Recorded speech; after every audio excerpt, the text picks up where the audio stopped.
제가 전에 그 대학부 담당 목사로 있을 때 대학부 샬롬 홈페이지가 있었습니다. 대학부 홈페이지가 있었는데 거기에 샬린소라는 그 샬롬들을 소개합니다라는 약자입니다. 그래서 샬롬들 한 명 한 명 그 친구의 뭐 생년월일 또 뭐 기도 제목, 자라온 환경, 그가 겪었던 여러 가지 에피소드를 이렇게 해가지고 이렇게 쓰는 그런 게시판이 있었어요. 많은 친구들이 거기 이제 글을 썼고 이제 저한테도 이제 기회가 와서 저도 이제 대학부 샬롬인 출신이고 또 대학부 담당 교육자에서 김대희를 소개합니다. 글을 실었습니다. 그래서 많은 뭐 이야기들 저희가 겪었던 여러 가지 에피소드를 실어놨는데 거기에 이제 이런 얘기가 실려 있습니다. 그때 대학부의 어떤 수양회를 교회에서 했던 걸로 기억을 합니다. 교회에서 여기 이제 공사하고 있었을 때 저는 이제 거의 그 대학부 끝물 빨리 처분해야 될 대상인 대학부 끝물에 이제 그 선배였는데 이제 수양회를 이제 드리면서 헌금을 하잖아요. 헌금을 하는데 대부분 이제 뭐 하나님 감사합니다. 또 세우신 강사 목사님을 통하여서 뭐 은혜 내려주세요. 다 개인의 기도 제목과 함께 감사한금을 내잖아요. 근데 어떤 친구가 이런 감사한금을 냈어요. 그 이제 목사님이 그걸 읽는데 황당한 표정으로 읽으시는 거예요. 참 그 친구 이름을 밝힐 수 없고 뭐 하나님 감사합니다. 세우신 강사 목사님을 통하여 성령의 은혜를 내려주시고 그 성령의 은혜를 대희 형에게 쏟아부어 주셔서 확 변하게 해주세요. 띵! 갑자기 왜 나한테 그러는 거야? 그래가지고 읽는 분도 황당해하시고 웃으시고, 저는 졸지에 뭔가 걔한테 나쁜 짓을 해가지고 선한 복수를 당하고 있는 게 아닌가 그런 오해를 받기도 했는데 좀 처음에는 굉장히 좀 뭐야? 좀 불쾌하더라고요. 약간 굴욕감을 느꼈는데 근데 다시 생각해 보니까 이거 너무 좋은 거예요. 기쁜 거예요. 그렇잖아요. 어쨌든 말씀을 통해서 제가 더 은혜를 받고 변화된다면 이것처럼 감사한 기도 제목이 없잖아요. 그래서 굴욕과 기쁨을 동시에 느꼈던 그런 순간이 있었습니다.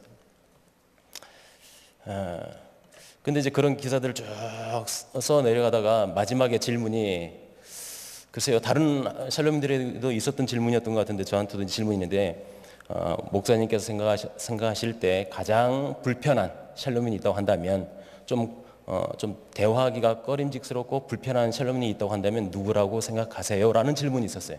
거기에 제가 용서하십시오. 바로 너다 이놈아! 라고 적어놨어요.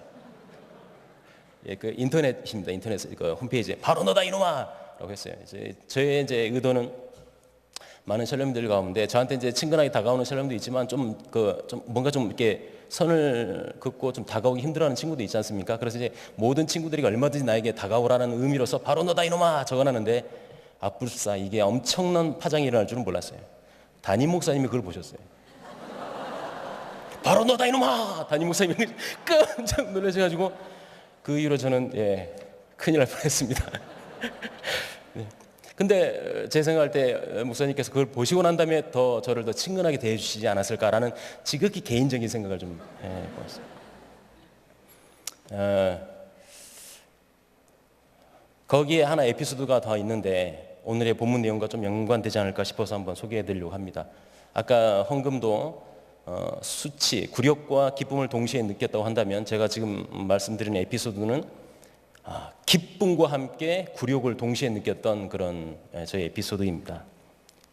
중학교 3학년 1학기에 첫 등교했던 날이었습니다. 3학년 3월 2일이죠 보통. 저는 형제가 많아가지고 다 대부분 형님들이 입었던 옷을 물려받는 그런 팔형제니까 물려받고 무릎도 이따만큼 나오고 목도 늘어나고 뭐 이런 것들이죠. 근데 그날따라 어머니께서 사주신 새 옷을 입고 가는 날이었어요. 얼마나 기분이 좋던지요. 기분이 째졌습니다. 네. 근데 학교에 이제 가자마자 저를 잘 아시는 체육 선생님이 저를 보시더니 야 대희야 이제 너 이제 3학년이니까 이제부터 네가 연대장을 해라 그러시는 거예요. 다른 건 필요 없고 운동장에서 교장 선생님께 뭐 격려만 잘하면 돼라고 그렇게 말씀하시는 거예요. 지금은 아마 그런 있는 학교도 있는지 모르겠는데 거의 대부분 없어졌을 거예요. 옛날에 이제 뭐 교련 시간도 있고 또 한 달에 한 번, 한 번씩 모여 전체 운동장이 다 모여가지고 연대장이라는 사람이 한 명 세워져서 뭐 전체 차례 열중시어 차려 교장 선생님께 대하여 격려, 뭐 군대식으로 하는, 옛날에 아마 좀 나이 있으신 분 다 잘 아실 겁니다. 그걸 저를 연대장을 시키신 거예요. 새 옷도 입었겠다. 또 3학년 천여 명 되는 학생들 대표로서 또 앞에 선다니 이 기분이 정말 하늘을 날아갈 것 같았습니다. 이제 교실에 들어가서 3학년 복도 쪽에 창가에 제가 이제 앉았습니다. 창가 쪽에 앉아 있는데 2학년 때 같은 반이었던 영표라는 애가 창문 밖에서 복도 창문에 불쑥 딱 나오더니 대기야 반갑다 하고 제 오른팔을 확 잡아당기는 거예요. 그런데 이 옷이 그만 창문 틀에 끼어가지고 쫙 찢어졌어요. 쫙 찢어졌어요. 네. 물론 이제 일부러 그런 건 아니죠. 같은 2학년 때 같은 반이었던 친구이기 때문에 굉장히 반가워서 문제 반은 달라지는 거죠. 반가워서 이렇게 반가운 마음에 잡아당기다 보니 찢어졌겠죠. 고의로 한 건 아니잖아요. 충분히 이해됩니다. 그래서 저는 친절하게도 제가 그동안 알고 있었던 모든 쌍욕을 그 친구에게 가볍게 친절하게 쏟아부어 주었습니다.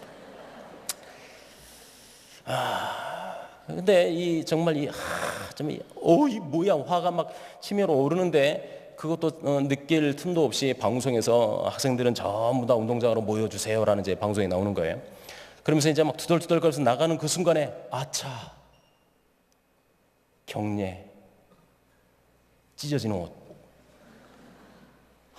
이제 막 정신이 혼미해지기 시작하는 거예요. 이상하게 어제부터 정신이 혼미해지가 계속 혼미해. 네. 너무 괴로운 거예요. 오늘은 날이 춥기 때문에 썰렁한 얘기 안 한다고 했는데 죄송합니다. 네. 정말 이제 앞에 섰습니다. 천여 명의 학생들이 서 있고 그 앞에 이제 연대장으로 딱 서 있는데 앞에 교장 선생님이 이제 사열대 단상에 딱 섰습니다. 그 옆에 체육 선생님이 있습니다. 식은땀이 막 나더라고요. 그래서 일단은 이제 해야 되잖아요. 뒤로 돌아가지고 전체 차렷 열중샷 전체 차렷 교장 선생님께 대하여 격려해 했어요. 그때 필승했어요. 왜 필승했어요? 어쨌든 이제 이상했어요. 뭐 필승. 그 다음에 이제 제가 뒤로 돌아가지고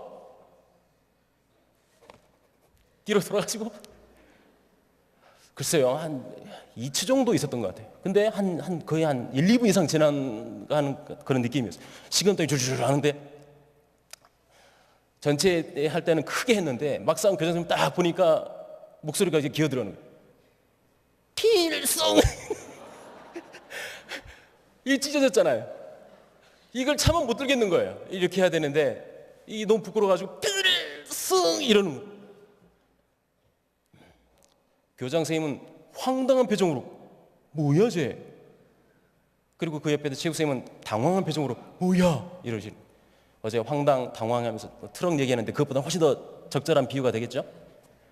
예, 교장 선생님은 황당한 표정으로 쳐다보고 그 옆에 체육 선생님은 당황한 표정이 역력했습니다. 1000명 앞에서 격려한다는 그런 기쁨보다도 15세 이제 청소년 가장 그 예민할 때 아닙니까? 찢어진 옷 그리고 그 겨드랑이 보여주는 이 수치심이 너무 큰 거예요. 예, 너무 큰 거예요. 별것도 아닌데 그렇잖아요. 그냥 하면 되는 건데 이게 너무 부끄러워가지고 이렇게 격려했던 기쁨과 수치를 동시에 느꼈던 중학교 3학년 1학기 첫날의 시간이었습니다. 그때 이후로 영표란 이름은 굉장히 싫어합니다. 이영표?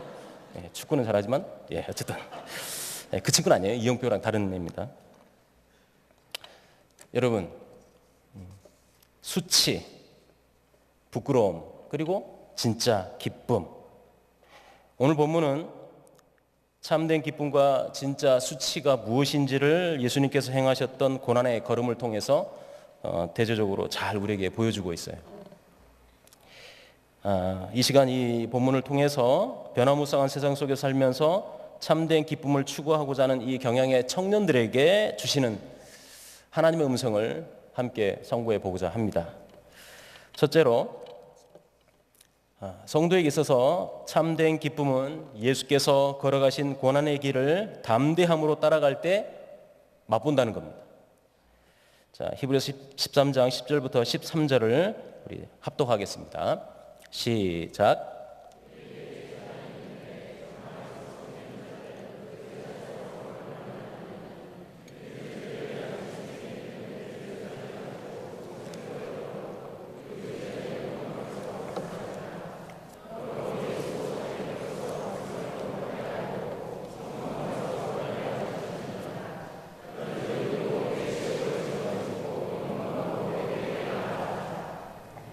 아멘. 참고로 저는 연대생에 잘렸어요. 그리고 강호동 씨처럼 생긴 녀석이 연대장을 했습니다. 여러분, 여기 히브리서 저자는 히브리서 1장부터 13장 이 전장에 걸쳐서 수사적 방법들을 사용한 그런 강력한 논증과 구약 성경의 많은 부분들을 설득력 있게 인용 암시함으로써 예수 그리스도께서 선지자들이나 천사들이나 모세보다도 우월하신 하나님의 아들이시고 또 연약한 제사장들과는 달리 완전하고도 영원한 효력을 발휘하시는 대제사장이시며 불완전한 구약의 희생제사보다도 완전하고 궁극적 성취자로서 희생제사를 드리신 예수님을 강력하게 증거합니다. 따라서 유대교회의 그런 회유와 핍박을 받고 또한 세상에 우겨쌈을 당하고 있는 성도들에게 뒤로 물러가 침륜에 빠지지 말고 오직 예수 그리스도를 굳게 믿고 인내함으로써 저 영원한 도성을 향해 나아가자라고 히브리서 저자는 전장에 걸쳐서 권면하고 있습니다. 이제 히브리서 저자는 이 전체의 결여 부분으로서 이 13장에 이루고 있습니다. 권면적인 결여로서 먼저 저자는 학대받는 자들을 돌아볼 것과 혼인을 귀히 여기고 또 돈을 사랑하지 말고 교회의 인도자들을 본받을 것을 권면하고 있습니다. 그러면서 저자는 예수 그리스도는 어제나 오늘이나 영원토록 동일하시니라 라고 선언하면서 성도들에게 다른 교훈에 이끌리지 말고 마음을 은혜로써 굳게 하라 이렇게 권면합니다. 그런데 저자가 이렇게 말해놓고 한 번 더 권면할 필요가 있음을 느꼈는지 10절부터 우리에게 제단이 있다라고 우리에게 환기시키는 말씀을 던져주고 있습니다.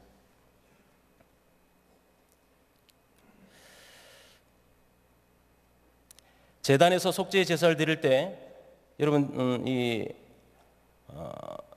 속죄 제물로 드려진 숫송아지의 고기를 장막에서 섬기는 자들이 이 제단에서 먹을 권한이 없다고 했습니다. 왜냐하면 속죄를 위해 드려진 짐승의 피는 대제사장이 성소에 들어가서 그곳에 뿌려지고 그 짐승의 육체는 성소가 아닌 진영 밖이나 영문 밖 그리고 예루살렘 성 밖으로 가지고 가서 불살라지기 때문이죠. 근데 우리에게 제단이 있다라고 말한다는 거죠. 이 표현은 환유법이에요. 그래서 그것을 예수님에게 적용하기 위해서 우리에게 제단이 있다라는 그 표현을 쓰고 있는 겁니다. 자, 예수께서도 역시 백성을 거룩해 하시기 위해서 자기 피를 흘리셨습니다. 그런데 놀라운 사실은 그 피를 흘리심으로써 예루살렘 안에 있는 성소에 바쳐진 것이 아니고 이 일반 제사장들이 짐승을 잡아서 성소의 피를 성소 안에 뿌리는 그것처럼 그렇게 예수님의 피가 바쳐진 것이 아니고 바로 하늘의 제단에 드려졌다는 사실입니다. 그러므로 히브리서는 말합니다. 예수께서도 자기 피로서 백성을 거룩해 하시려고 성문 밖에서 고난을 받으셨다.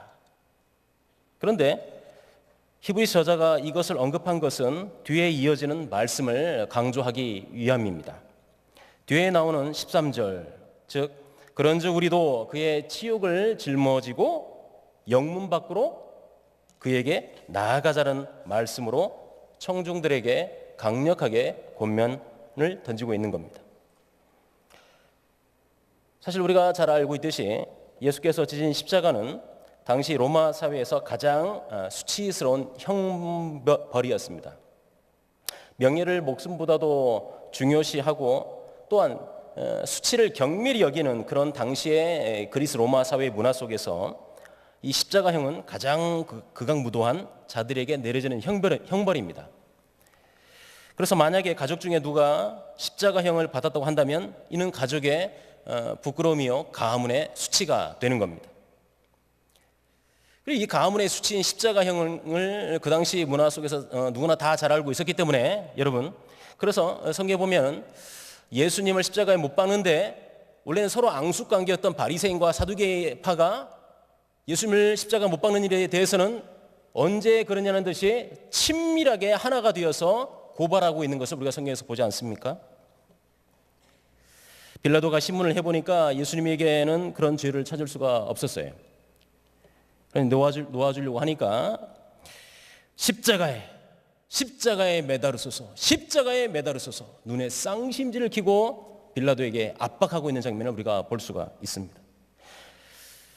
만약 당신이 예수를 놓아주게 된다면 당신은 가이사의 필로스, 가이사의 성경은 충신이라고 번역되는데 엄밀히 말하면 친구입니다. 친구. 가이사의 필로스, 가이사의 친구가 아닙니다 라고 결사반대했던 것입니다. 다시 말하면 가이사 황제가 빌라도 당신을 친구로 여기면서 유대 총독이라는 은덕을 베풀었는데 만약에 자칭 유대인의 왕이라고 하는 예수를 놓아주게 된다면 왕은 황제는 한 명밖에 없는데 당신이 지금 이 사람을 왕처럼 황제처럼 인정하고 있는 거 아니냐? 그러면 은덕을 베푼, 은혜를 베푼 황제를 배은하는 자가 바로 당신이 아니오? 라고 압박하고 있는 겁니다. 이렇게 압박함으로써 명예와 수치의 관점으로서 빌라도를 공격했던 겁니다. 그러니까 빌라도가 그것 때문에 두려워서 손을 씻고 예수님을 십자가에 매달도록 했던 것입니다. 그런데 놀라운 것은 여러분, 우리 예수님은 그러한 수치를 아랑곳하지 않으셨습니다.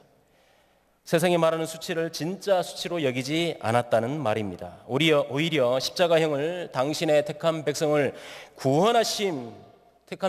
구원하심이라는 그 기쁨을 위하여 기꺼이 십자가형을 받으셨던 겁니다.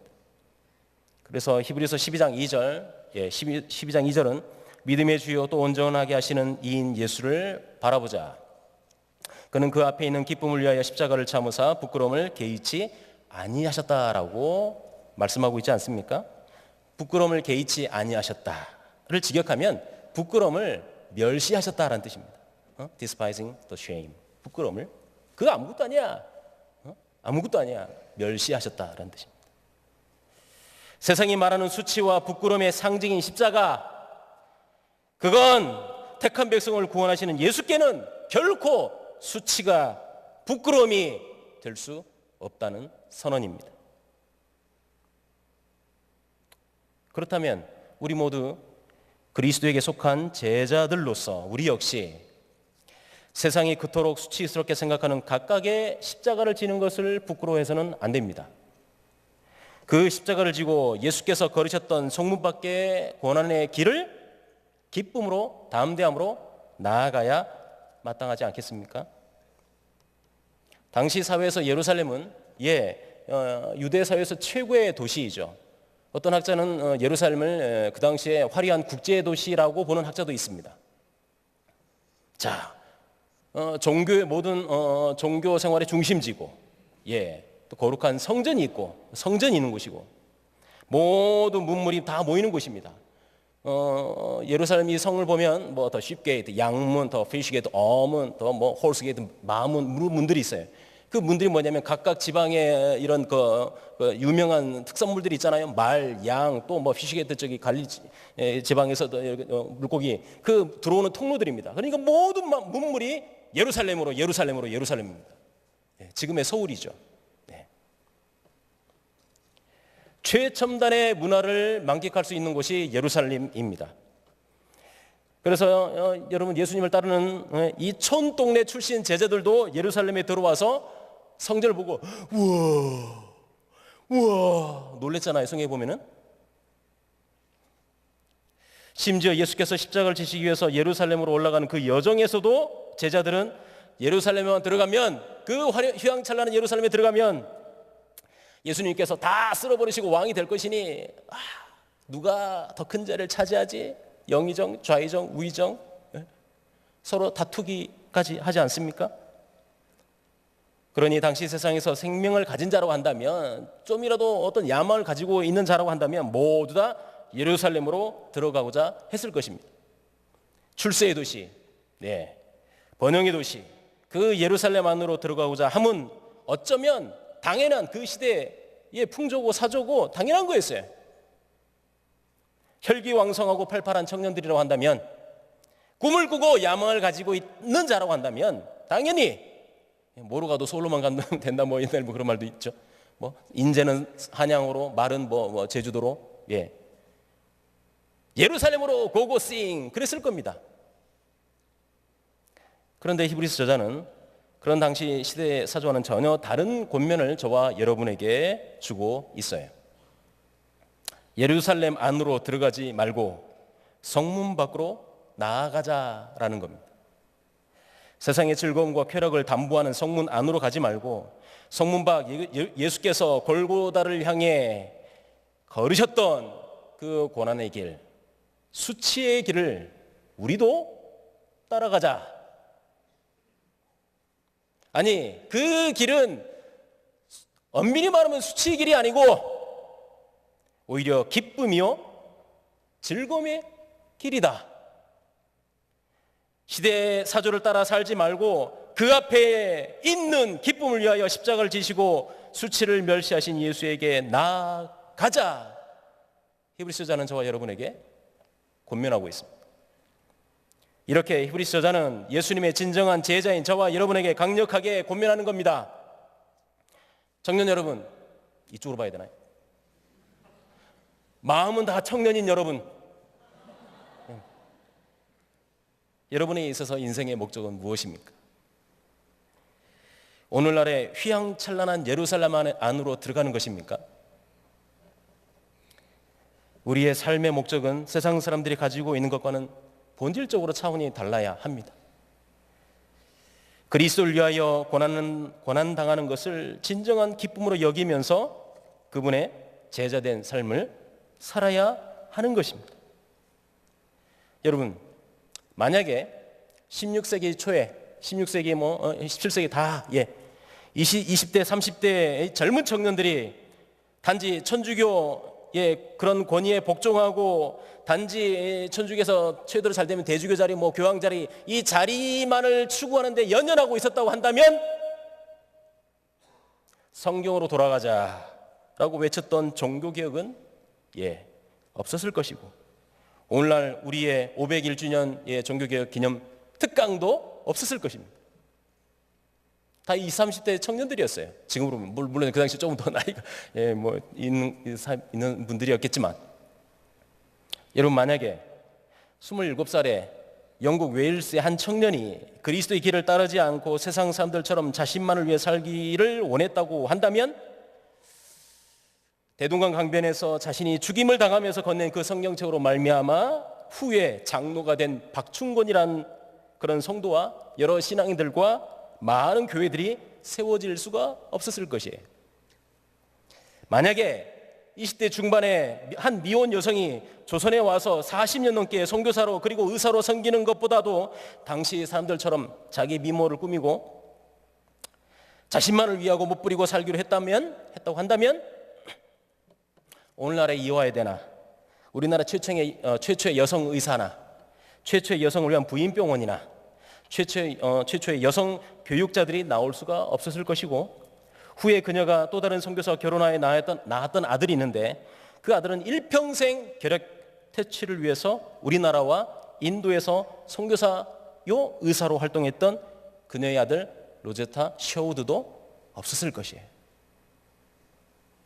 만약에 20대와 30대 초반의 몇몇 청년들이 교회를 섬기고 봉사하며 30대의 장로가 되어 자신의 청춘을 교회를 위해 바치기는커녕 당시 수많은 젊은이들과 같이 자신의 야망과 꿈만을 펼치려고 했다면 오늘날의 개척교회 운동, 신학교 운동, 세계 선교는 고사하고 오늘날의 경향교회도 없었을 것입니다. 아니, 그분들이 예루살렘으로 들어가기보다 예수 그리스도께서 걸으셨던 구원의 복음과 교회를 위한 고난의 길을 다른 무엇보다도 기쁨으로 여기면서 따라갔기에 오늘날 저와 여러분이, 청년 여러분이 이 자리에 앉아서 이 좋은 환경 속에서 예배를 드릴 수가 있는 것입니다. 청년 여러분, 진짜 기쁨은 예수 그리스도를 따라가면서 걷는 것입니다. 이 혈기왕성한 청년의 시기에 세상에 맛볼 수 없는 그 기쁨을 여러분 이 경향을 통해 마음껏 누리시기를 바랍니다. 둘째로, 성도에게 있어서 진짜 수치는 하나님께서 기뻐하시는 예배와 섬김을 등한시하고 그것을 즐거움으로 감당하지 않는 것입니다. 우리 13장 14절로 17절을 합독하겠습니다. 시작.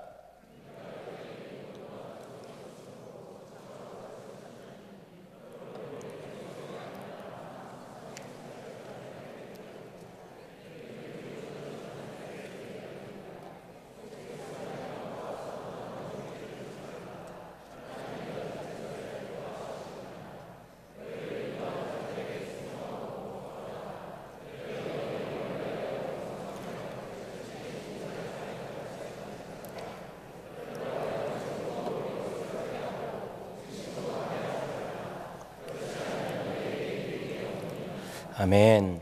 히브리서는 지상에 있는 예루살렘은 영원한 도성이 결코 될 수 없음을 청중들에게 환기시킵니다. 아무리 화려해 보이고 수많은 사람들이 열광하는 그런 예루살렘일지라도 그것은 일시적일 뿐이며 해가 뜨면 사라져버릴 안개와 같은 것일 뿐입니다. 그러므로 히브리서 저자는 예수께서 대제사장으로서 하늘의 제단에서 자신의 피를 들이심으로써 소망의 산길을 열어 놓으셨던 그곳, 믿는 자 모두가 들어가게 되는 영원한 도성이 우리에게 다가오고 있음을 저와 여러분에게 확인시켜 주고 있습니다. 그러므로 우리는 그 영원한 도성으로 인도하시는 예수님으로 말미암아 그분의 아버지 되시는 하나님께 항상 찬송의 제사를 드릴 수 있고 또 마땅히 드려야 하는 것입니다. 여러분, 히브리서에는 놀랍게도 이 부끄러움 그리고 기쁨 이런 표현들이 굉장히 많이 나와요. 히브리서 2장 11절의 말씀에 보면 예수께서는 저와 여러분을 형제라 부르시기를 부끄러워하지 않으신다라고 되어 있어요. 여러분, 또한 히브리서 11장 16절의 말씀에서 보면 하나님께서 우리의 하나님이라 일컬음 받으시기를 부끄러워 아니하신다라고 되어 있어요. 예수님께서 우리를 부끄러워하지 아니하시고 예수님의 아버지 되시는 하나님께서 우리를 부끄러워하지 않는다는 겁니다. 이 얼마나 멋진 표현입니까? 놀라운 표현 아닙니까? 이처럼 하나님께서 우리의 아버지가 되시고 그분의 독생자께서 우리의 형제가 되시기를 부끄러워하시기는커녕 오히려 기뻐하시니 우리가 어찌 진정한 감사의 찬송을 올려드리고 참된 기쁨의 예배를 드리지 않을 수가 있겠습니까? 이렇게 찬송을 올려드리고 참된 기쁨의 예배를 드리는 이것이야말로 우리의 입술로 하나님을 선포하고 하나님의 영광을 드러내는 아주 중대한 행위가 되는 것입니다. 여러분, 우리가 예배를 드리는 것은 단지 내가 위로를 받고 단지 기도 응답을 받기 위해서가 아닙니다. 예배를 안 드리면 벌을 받을까 봐 두려워서 마지못해 드리는 것도 결코 아닙니다. 예배를 드리는 이것이야말로 하나님을 기쁘시게 해드리는 최상의 우리의 신앙 행위입니다. 신앙인의 신앙인 참된 표지가 무엇이 있겠습니까? 예수님의 주되심을 고백하는 제자로서 바로 예배의 자리에 나오고 있는 이 자체가 여러분 놀라운 신앙의 표지입니다.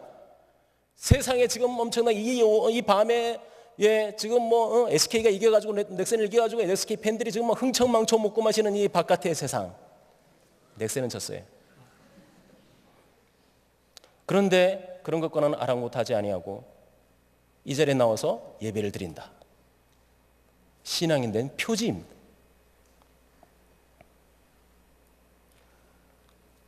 그 예배의 자리에서 하나님의 구속 계획을 찬미하고 예수 그리스도의 구속 성취를 찬양하며 성령 하나님께서 우리의 개인의 삶에서 구속의 은혜를 적용해 나가시는 역사를 고백할 때 이것이야말로 성도가 맛보는 진정한 기쁨입니다. 여러분, 또 히브리서 저자는 예배를 드림으로써 얻는 기쁨과 아울러 예배의 기쁨, 참된 기쁨과 아울러서 섬김의 기쁨, 섬김도 역시 하나님께서 우리에게 주신, 교회에 주신 또 다른 큰 기쁨이라고 증거하십니다. 오직 선을 행하고 서로 나눠주기를 잊지 말라고 말씀하시면서 이것이 바로 하나님께서 기뻐하신다라는 말씀을 주십니다. 한 걸음 더 나아가 히브리서는 너희를 인도하는 자들, 즉 교회에 세워진 지도자들에게 순종하고 복종하라고 권면합니다. 왜 교회의 지도자들에게 순종하고 복종해야 합니까? 그 이유는 그들이야말로 어느 누구보다도 성도의 영혼을 위하여 깨어 기도하고 권면하고 말씀에 바로 서도록 도와주기 때문입니다. 성도들을 돌아보는 일을 할 때 방관자나 제3자처럼 성도들 대하지 않고 마치 자기 일처럼, 그래서 성경에서 말하기를 자기가 청산해야 할 자인 것처럼 적극적으로 앞장서서 헌신하고 희생하는 분들이기 때문에 복종하고 순종하라고 권면합니다. 그런데 그 교회를 위해 세움을 받은 지도자들의 마음을 불편하게 하고 그들을 괴롭게 한다면 이것은 결코 교회에 유익이 될 수 없을 뿐만 아니라 무엇보다도 지도자를 근심케 하고 괴롭게 한 그 사람 자신에게 결코 유익이 될 수 없습니다. 그리스도의 제자된 성도라면 세움받은 지도자들이 자신들로 말미암아 근심하지 않게 하고 오히려 즐거움과 기쁨으로 사역하도록 섬길 것은 성경은 마치 이 시대의 이 타락한 시대를 예견하고 있죠. 맞습니다. 정확하게 찔러서 말씀하고 있는 겁니다.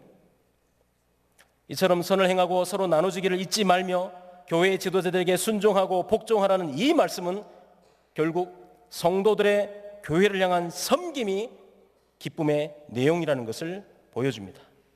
그렇습니다. 교회의 교회다움은 바로 섬김에 있는 것입니다. 교회는 선을 행하는 섬김으로써 그리스도의 빛과 소금의 사명을 감당하고 서로 격려하고 나눠주며 세우는 섬김으로써 그리스도의 향기를 바라며 뿐만 아니라 주님의 몸된 교회를 위해 세움을 받은 지도자들, 즉 성도들을 인도하는 지도자들을 어느 누구보다도 더욱 사랑하고 순종하는 그런 섬김으로써 지상의 교회는 천국의 기쁨을 맛볼 수가 있는 겁니다. 요즘의 시대 사조는 선을 행하는 것과 나누는 것을 굉장히 인색하게 여깁니다. 인색합니다. 선을 행하더라도 자신에게 무언가 유익이 될 때만 선을 행하는 그런 조건부인 경우가 참 많습니다. 대부분 자신의 것을 손해보려 하지 않죠. 남의 것을 빼앗는 데는 온갖 편법과 방법들을 동원하면서도 정작 자신의 것을 나눠주고 베푸는 데에는 참으로 인색하기 그지없습니다. 그런 모습들은 이제 집단 이기주의로 발전하여 나타나는 경우가 얼마나 많습니까? 겉으로는 사람을 위하고 노동자를 위한다고 하면서도 정작 자신들의 이익과 결부되면은 집단적인 이기심을 여지없이 표출하는 것, 우리가 신문지상에서 방송 매체에서 얼마나 자주자주 보게 됩니까? 근데 실로 경악할 것은 그건 세상의 일이고 그런 세상의 모습이 교회 안에서까지 보인다는 사실입니다. 구령운동과 더불어 교회에 주신 베풀고 나눠주는 사명을 교회가 망각하고 그저 아무것도 안 하는 교회도 있어요. 장안에. 또 교회 개혁을 한다는 미명 아래 수많은 교회들을 난도질하고 파괴해버리는 자들이 또 장안에 얼마나 많습니까? 세우신 교회 지도자들을 욕보이고 마치 종을 다루듯 하는 정신나간 자들도 장안에 있습니다. 여러분, 자신들이 생각할 때 마땅하고 기뻐 보이는 행위가 오히려 교회의 수치가 되고 성도에게 부끄러움을 안겨줄 수 있음을 명심해야 합니다. 세상에서 좋아 보이고 괜찮다 보인다고 해서 그것들을 교회에 무분별하게 끌고 들어와서는 결코 안 됩니다. 직장에서 민주적이고 효율적인 제도들이었다고 그것을 교회로 가지고 와서 교회 개혁을 한답시고 마구 접목시켜서는 결코 안 되는 것입니다. 요즘 청년들은 책도 많이 접하지만 그것보다도 SNS가 워낙 발달되어 있기 때문에 페이스북이라든지 또 여러 가지 이런 소셜 미디어를 통해 가지고 온갖 교회에 대한 이야기들을 듣고 또 엄청난 또 신학적 지식도 많이 접하는 것 같습니다. 그것도 좋은 것도 많이 있죠. 그런데 그런 페이스북을 통해 접한 온갖 신학적 지식과 교회에 대한 여러 가지 이야기들을 마치 엄청난 깨달음을 얻은 것인 양 그걸 교회로 가지고 와서 다른 사람들을 현혹시키기도 합니다. 마치 자신이 알고 있는 지식이 진짜이고 지금 너희들은 잘못 알고 있다는 식으로 알량한 지식을 자랑하는 겁니다. 여러분 옛말에도 있죠. 세상에서 가장 무서운 사람이 누군지 아십니까? 세상에서 가장 무서운 사람이 누군지 아세요? 책을 한두 권 읽은 사람이 제일 무섭습니다. 자기가 아는 지식이 전부인 양 생각하거든요.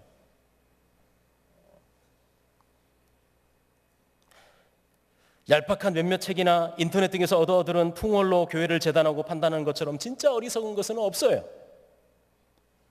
그런 사람은 자신이 섬기는 교회를 통해 참된 기쁨을 누리기보다는 다른 것들에게 눈길을 줌으로써 기쁨을 얻고자 하지만 실상 이것이야말로 정함이 없는 그에게 부끄럽고 수치스러운 일이 될 뿐입니다.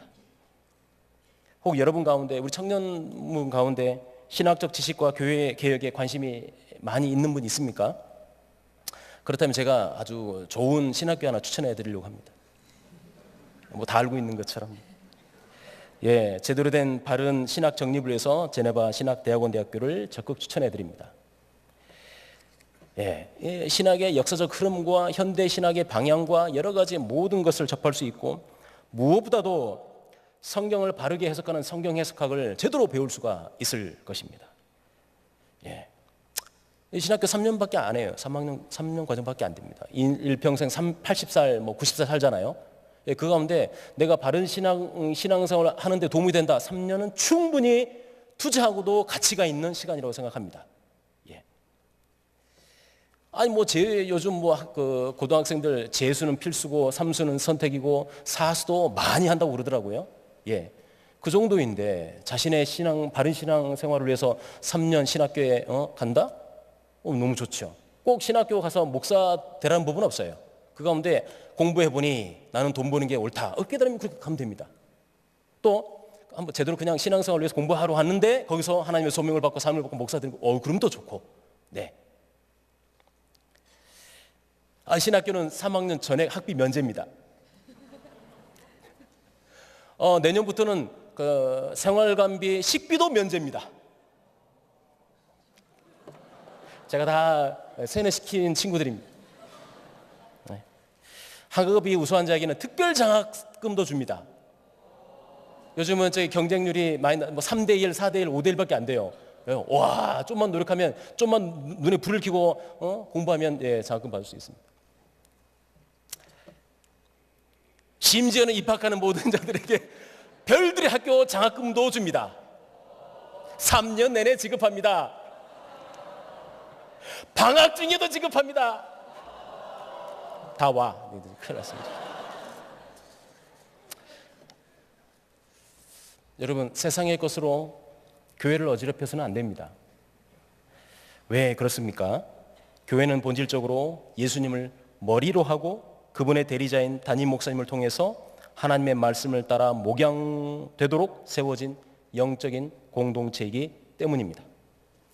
그래서 교회에는 세상의 학벌이나 지연, 학연 이런 것들이 결코 자리 잡아서는 안 되는 겁니다.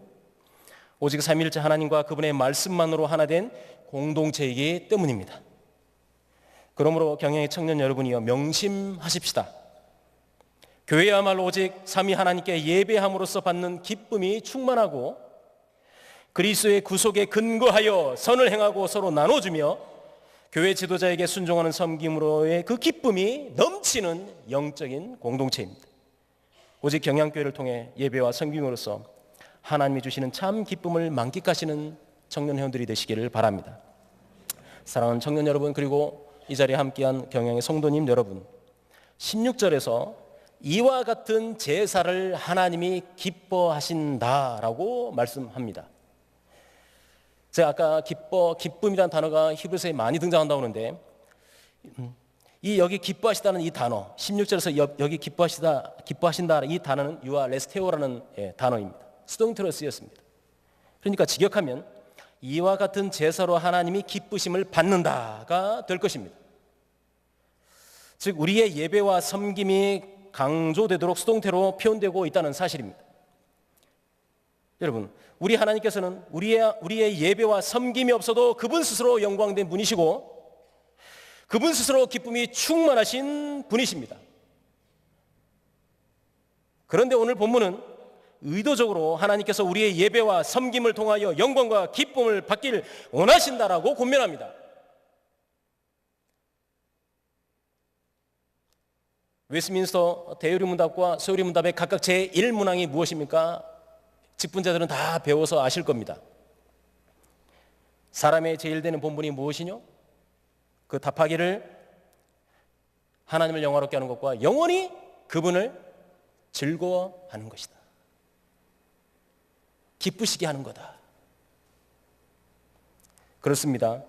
히브리서의 청중들에게, 아니 저와 여러분에게 예배와 섬김을 통하여 믿음의 결과를 우리로 하여금 보여주시기를 바라며 그것을 기쁨으로 받기를 마지 않겠다 말씀하십니다. 여러분, 이 기쁨과 관련된 단어들을 제가 추가로 더 한번 말씀드려보겠습니다. 히브리서 후반부인 10장 19절 이후부터 13장 이 결여 부분까지 집중적으로 기뻐하다는 단어가 사용되고 있습니다.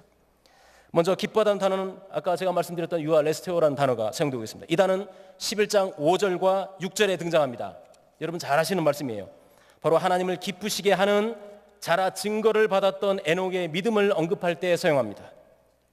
그리고 이어지는 6절은 믿음만이 하나님을 기쁘시게 함을 증거합니다. 믿음이 없이는 하나님을 기쁘시게 하지 못하나니 하나님께 나아가는 자는 반드시 그가 계신 것과 또한 그가 자기를 찾는 자들에게 상 주시는 이심을 믿어야 할지니라. 그리고 13장 16절 아까 제가 말씀드렸던 13장 16절에서도 오직 선을 행함과 서로 나눠주기를 잊지 말라. 이 같은 제사는 하나님이 기뻐하시느니라. 유아 레스테오라는 단어를 쓰고 있습니다. 여러분 또 이 기뻐하다는 단어와 함께 단어로서 관련되어서 유도케오라는 단어가 또 사용됩니다. 이 단어는 히브리서 10장 6절 8절 38절에 사용되는데 흥미로운 점은 유도케오가 사용된 세 곳 모두 부정어와 함께 사용됩니다. Not, never, 아니다. 부정어와 함께 사용되어서 하나님이 기뻐하지 않으신다라고 말합니다. 그럼 무엇을 하나님이 기뻐하지 않으신다는 말일까요? 자, 요약하면 구약 제사를 더 이상 하나님이 기뻐하지 않으신다 할 때 유도케오를 씁니다. 또한 성도가 믿음으로 나아가지 않고 못하고 침체되어 있거나 아예 뒤로 물러가 침륜에 빠지고 있는 그 상태 10장 38절 그 상태 또한 하나님께서 기뻐하지 않으신다. 유도케오는 이처럼 하나님께서 기뻐하지 않으신 것을 너희는 결코 하지 말아라 고 강력하게 권면하고 있습니다. 여러분 또한 명사로서 기쁨, 즐거움의 단어가 카라입니다. 카라, 그룹 가운데 카라라는 그룹도 있죠. 기쁨이라는 뜻이죠. 이 카라는 단어도 히브리서에서 사용되고 있어요. 10장 34절, 12장 2절, 그 다음에 12장 11절, 13장 17절 등 총 4곳에 사용되고 있는데 아까 부정적 의미로 사용되었던 유도케와는 달리 이 모든 단어는 다 긍정적 의미로 사용되고 있습니다. 즉 그리스도에 대한 믿음 때문에 갇힌 자와 함께 고통을 나누는 것이 성도의 기쁨이야. 그리스도 때문에 고통을 당하는 성도가 있냐? 그와 함께 나 아픔을 나누는 것, 그게 기쁨이야. 그렇게 말합니다. 또 믿음으로 사는 것 때문에 자신의 재산까지 빼앗김을 당한다 하더라도 그것을 수치로 여기기보다는 오히려 이것을 성도의 기쁨으로 여겨라 라고 말씀합니다.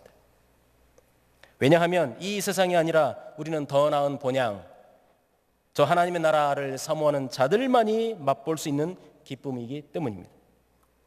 또한 성도들이 그들을 가르치고 인도하는 지도자들에게 순종하고 복종해야 되는데 왜냐하면 지도자들이 성도들의 영혼을 지키고 돌보아주는 유익한 일을 근심으로 하지 아니하고 메타카라스, 기쁨으로 하도록 하기 위함이다 라고 말씀합니다.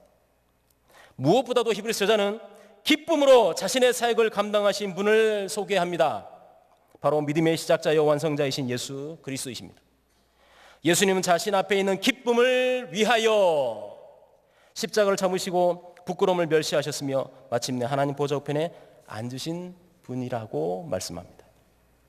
뿐만 아니라 히브리서는 유아 레스테오, 첫 번째 말씀드렸던 그 단어의 동적어들도 사용하는데 하나님을 기쁘시게 하는 믿음이라는 주제를 사용하면서 부각시킵니다. 12장 28절에 부사를 사용합니다. 유아 레스토스, 기쁘시게 라는 단어를 사용하고, 또 13장 21절에서는 목적격 형용사로서 유아 레스톤, 기쁨을 또는 즐거운 것을, 이런 단어를 사용합니다. 좀 정확하게 제가 말씀드렸습니다. 이처럼 기뻐하다 및 기쁨과 관련된 단어들은 믿음으로 인내하는 삶과 성도들의 신앙의 자세를 권면하고 있는 히브리서 후반부에 집중적으로 등장합니다. 앞에는 거의 없어요. 한 번 나올까 말까 거의 없어요. 근데 10장 18절 이후부터 다 등장합니다. 그렇다면 오늘의 말씀이 저와 여러분에게 말하고자 하는 요지는 너무나도 분명해집니다. 예수 그리스도께서 하나님의 아들로서 승계하신 대제사장이심을 굳게 믿는 성도라면, 제자라면, 어떤 상황 가운데서도 하나님을 기쁘시게 하는 믿음을 끝까지 소유하는 자들이 되라 라는 겁니다. 믿음으로 살아가는 것이 하나님을 기쁘시게 하며 그것이 바로 하나님을 기쁘시게 하는 새로운 제사다라고 말합니다. 믿음으로 살아가는 것은 결코 뒤로 물러가 침륜에 빠지는 것이 아니요 고난과 역경 속에서도 하나님과 동행함으로써 앞으로 나아감, 바로 그것이 하나님을 기쁘시게 하는 믿음이라는 사실입니다. 청년 여러분, 예수님으로 말미암아 이 경양의 제단에서 항상 찬송의 새 제사를 드리시기를 바랍니다. 교회의 머리 되신 그리스도 안에서 오직 선을 행하고 서로 베풀므로써 하나님이 기뻐하시는 제사를 날마다 드리시기를 바랍니다. 청년 여러분이요, 여러분은 수치가 되면 안 됩니다. 기쁨이 되어야 합니다. 하나님의 기쁨이 되십시오. 교회의 기쁨이 되십시오. 여러분이 이 경향에서 하나님을 기쁘시게 하는 자들로 우뚝 서시길 바랍니다. 성도들과 교육자의 기쁨이 되십시오. 부모님과 친구들의 기쁨이 되십시오. 교육자에게, 성도들에게 근심과 걱정을 끼치는 오늘날의 악한 에서와 같은 자들이 되서는 결코 안 됩니다. 세상이 교회를 어떻게 말하고 바라보든지 상관하지 마시고 멸시하시고 오롯이 이 경향에서 전도와 세계의 선교에 앞장서시기를 바랍니다. 수치요 부끄러움이라고 외치는 타인의 조롱과 시선은 멸시하시고 예수님을 따르고 예수님의 몸된 이 교회 안에서 때로는 복음 전도자의 사명자로, 때로는 그들을 후원하는 든든한 후원자, 교회의 일꾼으로 꼭 쓰임 받으시기를 바랍니다. 예수 그리스도 안에서 이 교회를 통하여 이러한 기쁨을 마음껏 누리다가 마침내 우리 주님이 이끌어 들이시는 저 천국에서 영원한 기쁨도 또한 마음껏 누리시는 헌신하시는 청년 회원들과 경영의 모든 성도님 되시길 예수님의 이름으로 축원합니다.